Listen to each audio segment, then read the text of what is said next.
रात का वक्त था। गांव की गलियां बिल्कुल सुनसान थीं। कभी कभी कुत्तों के भौंकने की आवाज सुनाई देती। हवा पेड़ों की डालियों से टकराकर अजीब सी सरसराहट पैदा कर रही थी। गांव के बाहर पुराने बरगद के पेड़ के बारे में आज भी लोग कहते थे कि वहां से अजीब आवाजें आती हैं। कभी किसी औरत के रोने की, कभी चीखने की। गांव का हर बच्चा और बूढ़ा उस पेड़ का नाम सुनते ही सहम जाता था। उस रात अजय और मोहन अपने चाचा के पास चारपाई पर बैठे थे। लालटेन की पीली रोशनी टिमटिमा रही थी और वातावरण में सन्नाटा और भी गहरा लग रहा था। चाचा, यह लोग उस बरगद के पेड़ से इतना क्यों डरते हैं? वहाँ क्या हुआ था? क्या सच में कोई भूत है वहाँ? हाँ चाचा, हमें पूरी बात बताइए। हम तो हमेशा गांव वालों को कहते सुनते हैं कि उस पेड़ से दूर रहो, लेकिन आखिर क्यों? तुम दोनों जानना चाहते हो कि गांव वाले उस बरगद के पेड़ से क्यों डरते हैं? चाचा, हमें डर तो लग रहा है, लेकिन अगर आप हमारे साथ हैं तो हम सब सुन लेंगे। हाँ चाचा, जल्दी बताइए। हमें भी जानना है कि आखिर बरगद के पेड़ के पास क्या हुआ था। ये बात इतनी आसान नहीं है बेटा। इस पेड़ की जड़ों में एक ऐसा राज दबा है जिसे सुनते ही किसी की भी रूह कांप जाए। देखो, गांव की जमीन पर बहुत सारी कहानियां चलती हैं। कुछ अफवाहें होती हैं, कुछ सच। लेकिन इस बरगद की कहानी ये अफवाह नहीं है। इसे मैंने अपने बड़ों से सुना है और उस डर को उनकी आंखों में देखा भी है। लोग कहते हैं बरगद की डालियां रात में हवा से नहीं हिलती, बल्कि किसी और शक्ति के असर से कांपती है। अगर देर रात कोई उस ओर निकल जाए तो कानों में किसी औरत के रोने की आवाज गूंजती है।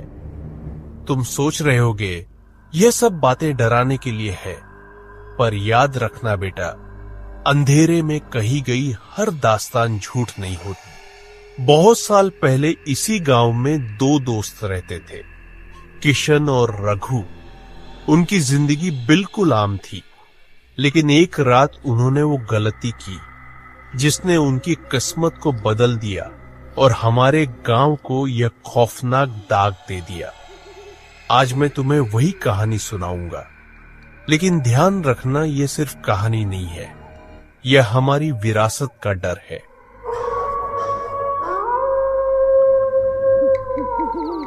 आधी रात का वक्त था। सभी लोग अपने अपने घरों में सोए हुए थे। किशन रात में अपने खेतों की सिंचाई करने की तैयारी कर रहा था, मगर उसकी पत्नी राधा उसे रात में बाहर जाने से रोक रही थी। सुनिए जी, इतनी रात को खेत जाना जरूरी है क्या? कितना अंधेरा है बाहर, मुझे कुछ अच्छा नहीं लग रहा। राधा, पानी अभी छोड़ा है नहर से। अगर आज खेत नहीं सींचा तो फसल को नुकसान हो जाएगा। मैं जरा देख आऊं। आप अकेले मत जाइए, रात का वक्त ठीक नहीं होता। कम से कम सुबह का इंतजार कर लेते। मैं अकेला नहीं जा रहा, रघु भी साथ है। हम दोनों जल्दी जाकर पानी छोड़ आएंगे। तू चिंता मत कर राधा, खेत की माटी बुला रही है, उसे मना नहीं कर सकते। जल्दी लौट आएंगे। रघु भैया साथ होंगे तो थोड़ा मन को तसल्ली है। फिर भी आप दोनों जरा संभल कर रहिएगा। कुछ भी अजीब लगे तो लौट आइएगा, जिद मत कीजिएगा। एक बात कहूं जी, बस अपनी सलामती का ख्याल रखिएगा। आप सही सलामत लौट आइए, यही काफी है मेरे लिए। इतना कहकर किशन अपने घर से निकल गया। आधी रात में दोनों अपने खेतों की ओर चले जा रहे थे। रात का आखिरी पहर चल रहा था। उन दोनों ने जानवरों से बचने के लिए आग जला ली थी। वह दोनों उस बरगद के पेड़ से ज्यादा दूर नहीं थे। अचानक उनके कानों में किसी के चिल्लाने की आवाज सुनाई दी। वह चीख दिल दहला देने वाली थी। दोनों दोस्त बहुत बुरी तरह से डर गए थे। किशन, तूने सुना यह कैसी दिल दहला देने वाली चीख थी?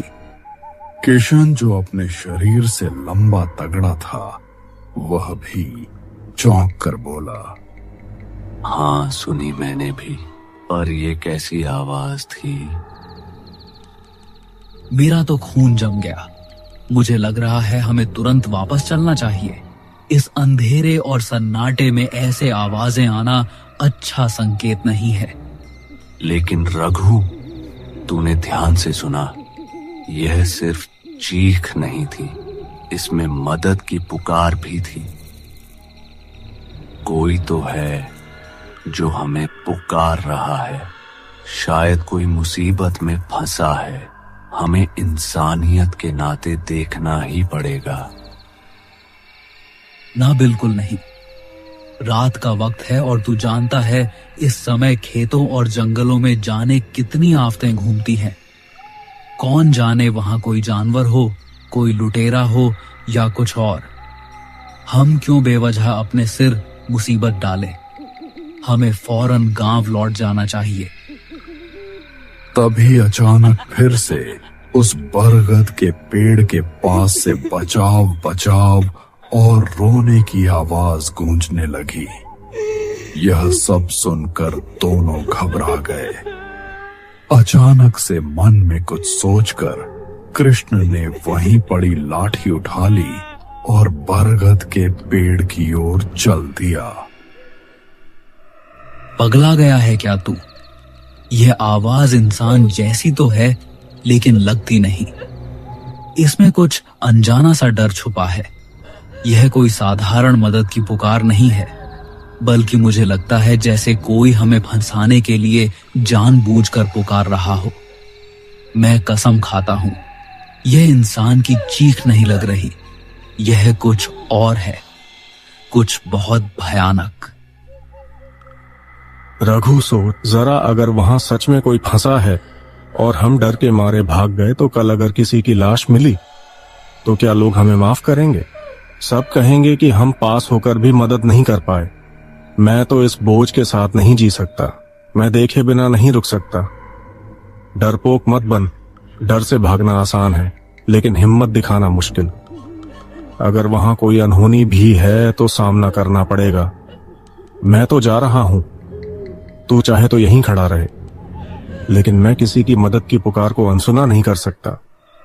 किशन के ऐसी बातों से रघु चुप हो गया और किशन भागते हुए कुछ ही पलों में उस भयानक जंगल में घुस गया। हे भगवान, यह लड़का तो मानने को तैयार ही नहीं। अब अकेला यहां अंधेरे में कैसे रुकूं? कहीं सच में कुछ निकला तो? मजबूरन मुझे भी इसके पीछे जाना पड़ेगा, वरना सुबह लोग कहेंगे कि मैंने अपने दोस्त को मुश्किल में छोड़ दिया। थोड़ी देर बाद ही वे दोनों जंगल के बीचों बीच खड़े थे। रात के अंधेरे में वह दोनों आंखें फाड़ फाड़ कर देखने की कोशिश कर रहे थे। इतनी ही देर में उस औरत की चीखें उन दोनों के कानों में पड़ी। किशन और रघु चीख की दिशा में भागने लगे। वह दोनों थोड़ी ही दूर गए थे, तभी सामने से तेजी से कोई भागता हुआ आया और किशन से टकरा गया। उससे टकराने वाली एक औरत थी। डर के मारे वह किशन से लिपट सी गई और डरते हुए कह रही थी, बचाओ बचाओ, मुझे कोई बचाओ, मैं अकेली हूँ, कोई मेरी मदद करो। इतना कहकर वह किशन की बाहों में ही बेहोश हो गई। किशन उसकी खूबसूरती को देखता ही रह गया।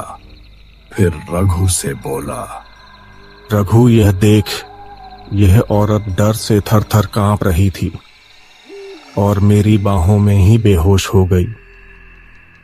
मुझे लगता है ये बड़ी मुसीबत में है। किशन, मुझे अच्छा नहीं लग रहा। यह सब बहुत अजीब है। आधी रात को अकेली औरत, वो भी इस सुनसान जंगल में। तू नहीं समझ रहा, इसमें कुछ गड़बड़ है। इसकी हालत देख, प्यास और डर से बिल्कुल टूटी हुई लग रही है। तू जल्दी से पानी ले आ, इसे होश में लाना बहुत जरूरी है।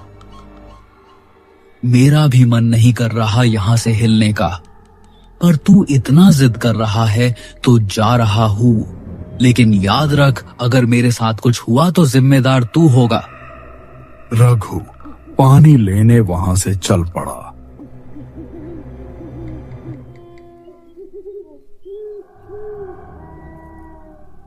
पेड़ से थोड़े ही दूर पर एक कुआं भी था। रघु जैसे ही कुएं के पास पहुंचा, अचानक पेड़ के पास से बहुत सारे घुंघरू की आवाज आने लगी। अचानक रघु के कानों में किशन की दिल दहला देने वाली चीख सुनाई दी। रघु तेजी से दौड़ते हुए किशन के पास पहुंचा तो सामने का मंजर देखकर उसके रोंगटे खड़े हो गए। एक बेहद खौफनाक चुड़ैल उसके सामने खड़ी थी और नीचे किशन की लाश खून से लथपथ पड़ी थी। और देखते ही देखते उसे भयानक दिखने वाली चुड़ैल ने किशन की मृत पड़ी लाश को खाना शुरू कर दिया। रघु के वहां भागने से पहले ही चुड़ैल ने उसे भी घेर लिया।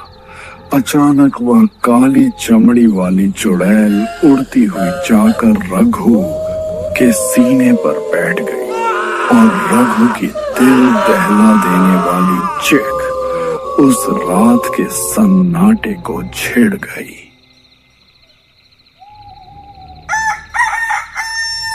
अगले दिन से रघु और किशन के लापता होने की खबर पूरे गांव में आग की तरह फैल गई। अगले दिन गांव के एक बुजुर्ग ने मुखिया से कहा, मुखिया जी, यह मामला बहुत गंभीर है। आधी रात में जो चीख सुनाई दी थी वह अब भी मेरे कानों में गूंज रही है। लोग कह रहे हैं कि वह इंसान की चीख नहीं थी बल्कि किसी परछाई की। रघु और किशन दोनों जवान लड़के थे। ऐसे अचानक गायब हो जाना, इसका मतलब है कि उस बरगद के पेड़ के पास कोई अनहोनी जरूर हुई है। हाँ दादा, मैं भी यही सोचकर रात भर सो नहीं पाया। दोनों लड़कों का गायब हो जाना सिर्फ परिवार की ही नहीं, पूरे गांव की चिंता है। औरतें अब बच्चों को घर से बाहर निकलने नहीं दे रही। मवेशी चराने वाले भी डर के मारे खेतों में जाने से कतरा रहे हैं। अगर हमने जल्द ही कुछ नहीं किया तो गांव का हाल और बिगड़ जाएगा। मुझे तो ऐसा लगता है जैसे यह वही पुरानी दास्तान सच हो गई है। बुजुर्गों ने कहा था ना, उस बरगद के नीचे कोई काली शक्ति रहती है। कई साल पहले भी एक चरवाहा वहीं से गायब हो गया था। लोग कहते हैं कि वह चुड़ैल उसी जगह बंधी हुई है और मौका मिलते ही इंसानों पर टूट पड़ती है। बिल्कुल, मैं उस दास्तान को नहीं भूल सकता, लेकिन डर के आगे हार मान लेना भी ठीक नहीं। मैंने काशी से एक पंडित बुलाया है। कहते हैं उनके पास अद्भुत शक्तियां हैं। वे भूत और भविष्य दोनों में जाकर देख सकते हैं कि असल में हुआ क्या है। अगर किसी बुरी आत्मा का खेल है तो वे ही इसका हल बताएंगे। मैंने पंडिता जी की विद्या देखी है दादा। मैंने उन्हें बुलाने में देर नहीं की। आज रात वे गांव पहुंचेंगे, तभी असलियत का पर्दा उठेगा। रघु और किशन का राज और उस बरगद की परछाई में छुपा हुआ डर सब सामने आ जाएगा। अगर यह सच है तो अब हमारी आखिरी उम्मीद वही पंडित है। लेकिन एक बात कहूं, आप भी जानते हैं कि साधारण मंत्र तंत्र से यह चुड़ैल नहीं मानने वाली। उस पंडित के पास सचमुच की शक्ति होनी चाहिए, वरना हम सबके लिए खतरा और बढ़ जाएगा। तभी सभी गांव वालों के कानों में पंडित की आवाज टकराई। डरो मत, मैं आ गया हूं। तुम्हारे गांव पर जो साया मंडरा रहा है उसे अब और देर तक छुपने का मौका नहीं मिलेगा। मैं जानता हूं तुम सब डरे हुए हो, लेकिन सच जानना आसान नहीं होगा। वह बरगद का पेड़ सिर्फ साधारण पेड़ नहीं है, उसकी जड़ों में पुरानी आत्माएं बांधी गई हैं, और जब भी कोई वहां से गुजरता है वह चुड़ैल अपनी शक्ति बढ़ाने के लिए बलि खोजने लगती है। रघु और किशन का गायब होना साधारण घटना नहीं, यह उस शक्ति का पहला संकेत है कि वह फिर से जाग उठी है। अब समय आ गया है कि उसका सामना किया जाए। आज रात मैं उस बरगद के पेड़ के पास अनुष्ठान करूंगा, लेकिन याद रखना, मंत्र और अग्नि से घिरी मेरी रेखा में कोई बाहर नहीं निकलेगा, चाहे कैसी भी चीख क्यों ना सुनाई दे, वरना उसका असर पूरे गांव पर होगा। इसके बाद सभी गांव वाले पंडित के साथ उसे पेड़ के पास आ गए। सारा गांव पंडित जी के पीछे पीछे बरगद के पेड़ तक पहुंचा। अंधेरे में हवा ऐसी बह रही थी मानो किसी ने रोते हुए सिसकारियां भरी हों। पेड़ के चारों ओर घना सन्नाटा पसरा हुआ था। पत्तियां हिल भी नहीं रही थीं, पर लोगों को साफ सुनाई दे रहा था कि पेड़ की जड़ों के नीचे से किसी के कराने की आवाज आ रही है। सुनो गांव वालों, मैंने सब देख लिया है। यह औरत कोई बेगुनाह नहीं थी, बल्कि एक तांत्रिक चुड़ैल थी। यह अपनी खूबसूरती बनाए रखने के लिए लोगों की बलि दिया करती थी। रात के अंधेरे में मासूमों की जान लेकर अपने चेहरे पर तिलक लगाती थी। इसने अमर रहने और सौंदर्य बनाए रखने के लिए अपनी आत्मा का सौदा किया था। तभी इसकी शक्ति बढ़ती गई और यह और भी भयानक बनती चली गई। लेकिन जब गांव के लोगों को इसका सच पता चला तो सबने मिलकर इसे रोकने का निश्चय किया। लोगों ने इसे पकड़कर इसी बरगद के पेड़ से बांध दिया और आग के हवाले कर दिया। उसी दिन इसकी देह तो जल गई, पर आत्मा इस पेड़ से चिपक गई। यही कारण है कि यह बरगद अब इसकी कैद भी है और इसकी शक्ति का स्रोत भी। जब जब कोई यहाँ आता है, यह उसे अपना शिकार बनाने की कोशिश करती है। पंडित ने मंत्र पढ़ते हुए चारों ओर अग्नि की रेखा खींच दी। लोग उसके भीतर खड़े थे, लेकिन उनके पैरों तले जमीन कांप रही थी। त्र्यंबकम यजामहेम, त्र्यंबकम यजामहेम। अचानक बरगद की जटाओं के बीच से काले धुएं का गुब्बार उठने लगा। उस धुएं के बीच से वही औरत जैसी परछाई निकली जो पिछली रात किशन की बाहों में गिरी थी, पर इस बार उसका रूप अलग था। चेहरा विकृत, आंखें सफेद और आवाज ऐसी जैसे सैकड़ों औरतें एक साथ चीख रही हों। यही है वह शक्ति, यही है वो श्राप जिसने तुम्हारे गांव को जकड़ रखा है। आज इसका अंत होगा।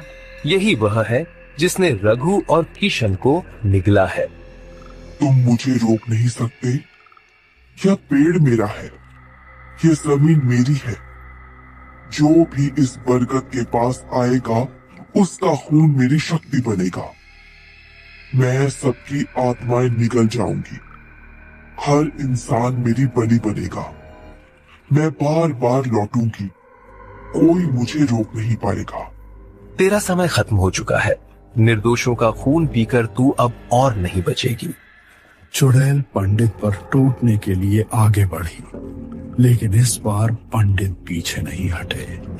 उन्होंने झटके से उसका काला हाथ पकड़ लिया। चुड़ैल तड़प उठी और जमीन पर गिरकर चीखने लगी। सब लोग जल्दी से लकड़ियां लाओ और आग लगाओ। फिर एक एक करके सबने चारों ओर से लकड़ियां खींचकर आग की लपटें उस पर डाल दी। तुझे क्या लगता है पंडित कि तू मुझे इतनी आसानी से खत्म कर देगा? मुझे खत्म कर पाना मुमकिन नहीं है। कुछ ही देर में चुड़ैल का पूरा शरीर राख बनकर जमीन पर बिखर गया। गांव वाले कांपते हुए एक दूसरे का हाथ पकड़कर खड़े रहे, लेकिन उनके चेहरों पर डर की जगह राहत थी। बरगद की जड़ों के नीचे अब भी एक ऐसा रहस्य दफन है जो सही समय आने पर फिर बाहर निकलेगा। लपटें तो बुझ गई, मगर हवाओं में अब भी उसकी चीख गूंजती है।